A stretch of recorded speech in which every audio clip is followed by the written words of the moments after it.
Hello পশ্চিমবঙ্গবাসী, কি খেলা দেখালে, কি খেলা দেখালাম আমরা।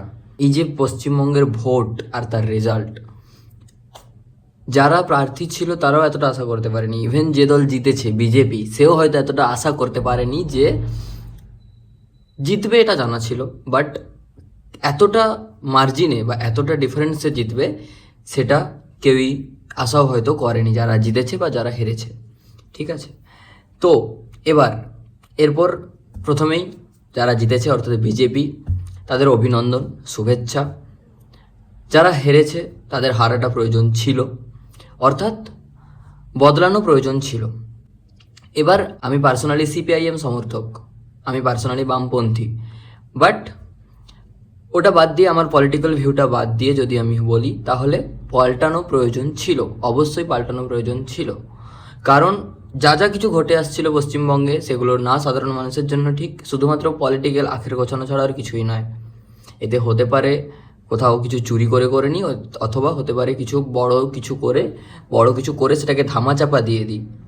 তো এইগুলো যে দুর্নীতি হোক বা চুরি চামারি যা কিছু চলছিল, এই সবগুলোকে বদলানো উচিত ছিল, অর্থাৎ পরিবর্তন প্রয়োজন অবশ্যই ছিল, যেই পরিবর্তনটা সাধারণ মানুষ করেছে খুব বুদ্ধিমত্তার সাথে আর খুব ভালোভাবে সে বোঝে সুঝে ভোট দিয়েছে। এবার তো এখানে অনেকের অনেক রকম মতামত থাকবে, অনেক রকম আইডিওলজি থাকবে, অনেক রকম সে তার দলের হয়ে কথা বলবে বা দলের এগেনস্টে বা দলের সমর্থনে কথা বলবে, সেটা স্বাভাবিক। এরকমই একটা পলিটিক্যাল মানুষ হওয়া খুব প্রয়োজন। যারা বলে যে আমরা অ্যাপলিটিক্যাল, কোনো পলিটিক্যাল পার্সন নই আমরা, তারা নয়, মানে তারা সেটা মিথ্যে বলে। কারণ একটা মানুষ রাজনৈতিক মতাদর্শ তার থাকবে না, সেটা হতে পারে খুব অ্যাক্টিভ ওয়েতে বা হতে পারে খুবই নর্মালি, যে আমার ঝুট ঝামেলাতে যাওয়ার দরকার নেই। বাট তার একটা রাজনৈতিক মতাদর্শ থাকবেই, সে কোনো একটা পার্টিকুলার রাজনৈতিক মতাদর্শকে ফলো করবেই, এটা ঠিক। তো সবার অনেক মতামত থাকবে, অনেক কিছু থাকবে। আমার যেটা বলার জন্য এই ভিডিওটা পার্টিকুলার বানানো, সেটা হচ্ছে এই ভোটের রেজাল্ট বেরোতে বেরোতে, এমন না যে পুরোপুরি বেরোনো কমপ্লিট হয়ে গেছে, তারপর আমরা সকালের কয়েক ঘন্টার মধ্যেই বুঝতে পেরেছিলাম কি জিতবে বা কে জিতবে আর কে হারবে। ঠিক আছে, তো সেটা ঠিক। বাট ভোটের পুরোপুরি রেজাল্ট প্রকাশের আগেই যে বিভিন্ন জায়গাগুলোতে, কয়েকটা জায়গাগুলোতে ভাঙা ভাঙি, মারধর, মেরে মুখ ফাটিয়ে দেওয়া, মাথায় কোপ দেওয়া, প্রত্যেকটা পার্টি অফিস ভেঙে দেওয়া, এগুলো কি আদৌ ঠিক? সেটা যে কোনো দল। এবার হ্যাঁ, অনেকে আমাকে বলবে যে তৃণমূল তো করেছিল আগের বছর, তৃণমূল তো করেছিল আগের বারে 2021-এ। অবশ্যই সেটাও ভুল ছিল ভাই, আমি সাপোর্ট করছি না যে 2021-এ যেটা করেছিল সেটা ঠিক, এখন বিজেপি নতুন সরকার এসে যেটা করছে সেটা ভুল না। এই যে ভাঙচুর, কারো ঘরবাড়ি ভাঙা, কাউকে মেরে ফাটিয়ে দেওয়া, এগুলো ভুল। এগুলো কোনো কিন্তু রাজনৈতিক দলের যারা প্রার্থীদের, মাঝে মাঝে প্রার্থীরা উস্কানি দেয়, তো সেটা ঠিক। বাট এক্স্যাক্টলি আমরা যেই পার্টিটাকে ভোট দিয়েছি বা যেই পার্টিগুলোকে সাধারণ মানুষ ভোট দিয়েছে, সেই পার্টির কোনো একটা নির্দিষ্ট মুখ বা কোনো একটা আইডিওলজি দেখেই তাকে ভোট দেওয়া হয়। তো সেই নির্দিষ্ট মুখ, যদি আমি বিজেপির কথাতেই বলি, মোদিকে দেখে 50% বা 80% ভোটার মোদিকে দেখেই দিয়েছে। বাকি 40% ইয়া ফির 20% ভোটার ওই বিজেপি দলের আইডিওলজিটাকে দেখে দিয়েছে। কোথাও কিন্তু ওই বিজেপি দলের আইডিওলজিতে বা ওই মোদি বলে যায় না যে তুমি এখানে ভাঙচুর করো। এটা করে অন্ধভক্তরা, এটা করে ফলোয়ার্স বা আমি অনুগামী, অন্ধ অনুগামী বা ভণ্ডা সিউডো ফলোয়ার্সরা এটা করে, যেই সব ভাঙচুর করব, মেরে ফাটাই দেবো কারণ আমাদেরকে ফাটানো হয়েছিল। তো এইটা, যদি কেউ একজন আগুনে ঝাঁপ দেয়, আমি কি তার সাথে ঝাঁপ দেবো? তাকে বাঁচাতে সাহায্য করতে পারি, বাট তার সঙ্গে তো আমি ঝাঁপ দেবো না। যদি কেউ আমাকে গু খেতে বলে, আমি তো গু খাবো না, রাইট? তো এরকমই ব্যাপারটা 2021-এ যেটা হয়েছিল, মারামারি, অনেককে হত্যা করা, সেগুলো অবশ্যই ভুল। তার মানে এটা না যে আমি সেটাকে বাহানা দিয়ে আমি এখনও একই কাজই করব, তাহলে পরিবর্তন করে আর লাভ কি হলো, তাই না?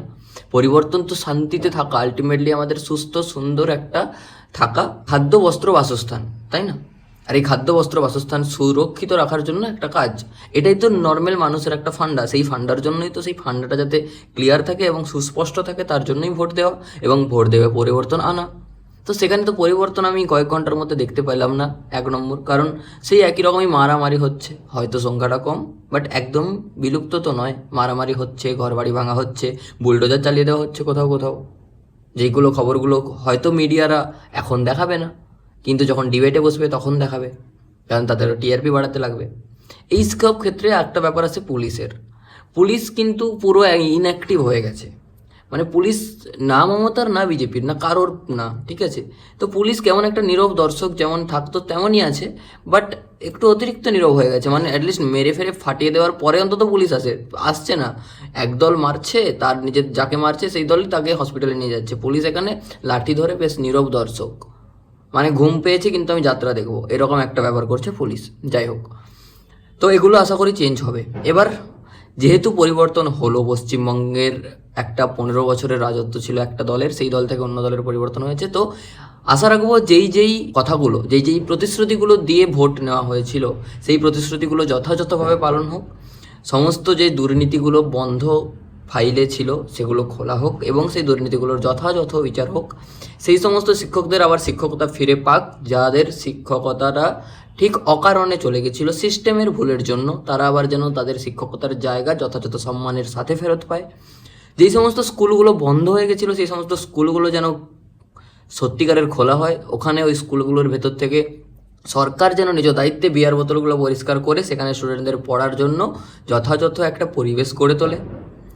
আর অনেক কিছুই আছে যেগুলো সরকার প্রতিশ্রুতি দিয়েছিল এবং যেগুলো করা পশ্চিমবঙ্গের জন্য খুব প্রয়োজন, তার কারণেই এই পরিবর্তন। সেটা যেন হয়, সেই পরিবর্তনটা যেন দেখতে পাওয়া যায় আগামী 5 বছরের মধ্যেই। তবেই কিন্তু এই দলটা 5 থেকে হয়তো 10 হবে, না হলে 5 থেকে 5-এই কিন্তু আবার পড়েও যেতে পারে, কারণ ভোট সম্ভাবনায় চলে।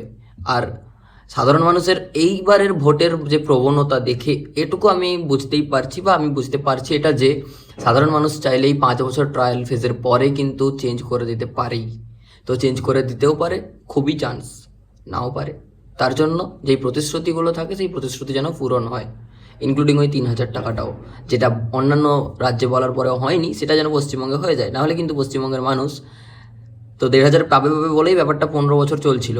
এবার সেটা যেহেতু 3,000, তো সেটা যেন চলে। না চললে কিন্তু পশ্চিমবঙ্গের মানুষ খুব পকেটে না টাকা এলে হয় না, ঠিক আছে? এরকমও কিছু একটা সংখ্যক মানুষ আছে, সবাই নয়। তো তাই যেই প্রতিশ্রুতিগুলো দেওয়া হয়েছিল সব কিছু মিলিয়ে সেই প্রতিশ্রুতিগুলি যেন পূরণ হয়, এটাই আশা রাখবো। বাকি আবারও শুভেচ্ছা যে দল জিতেছে, যে দল নতুন সরকার গঠন করতে চলেছে। আর টিএমসিকে এটাই বলবো যে অহংকার পতনের কারণ, এটা একটা প্রবাদ বাক্য ছিল, বাট সেটা আজ বাস্তব। সিপিআইএমকে বলবো যে 0 থেকে 1-এর গণ্ডিটা শুরু হয়েছে, এই একটা ধীরে ধীরে অনেক বড় হবে, বাট আমাদের লড়ে যেতে হবে। লড়াই এখনো শেষ হয়নি, এখনো অনেক পথ হাঁটা বাকি বন্ধু। ওকে, আর হ্যাঁ, আর একটা কথা ওই মারামারি নিয়েই, যে দেখো যারা জিতেছে তারা নিজস্ব প্রার্থী হয়ে এমএলএ হয়ে যাবে, ঠিক আছে? বাকি তুমি অনুগামী হিসেবে তুমি দলের জন্য খুব ভালো সৎ, সেটা সবাই জানে, বাট তার মানে এটা না যে তুমি মারামারি করে তোমার পরিবারের কাছে একটা বোঝা হবে। মারামারি করে তুমি পঙ্গু হলে সেটা তোমার পরিবারকেই দেখতে লাগবে, সাফার করতে লাগবে তোমার পুরো পরিবারকে। মারামারি করে তুমি যদি মারাও যাও সেটারও সাফার কিন্তু পরিবার করবে। সরকার শুধুমাত্র কয়েক টাকা একটা দিয়ে দেবে, দাঁড়িপাল্লাই মেপে দেবে তোমার বডিটা। তো ওগুলো করে কোনো লাভ নেই। আগের মারপিট হয়েছে সেটাও ভুল ছিল, তোমরা যদি মারপিট করো সেটাও ভুল। তাই একটা মারপিটকে বাহানা দেখিয়ে তুমি আবার একটা ভুল করতে যেও না। কোনো আইন নিজের হাতে তুলে নিলে সেটা কিছু হয় না। আইন তোলার জন্য নিজেকে সিস্টেমের মধ্যে যেতে হয়, যেমনটা তোমার দল করেছে, যেটা ভেরি গুড। বাট নিজে বেকার লাফড়ায় জড়িয়ে নিজে খুব বড় একটা ভক্ত হতে চেয়ে নিজের ক্ষতি করো না, প্লাস নিজের পরিবারকে কোনো রকম সাফার করিও না। ওকে, শান্তভাবে, সুস্পষ্টভাবে এবং আনন্দের সাথে তোমাদের জয়টাকে আনন্দ করো, সেটাকে কান্নায় পরিণত করো না। ওকে, টাটা।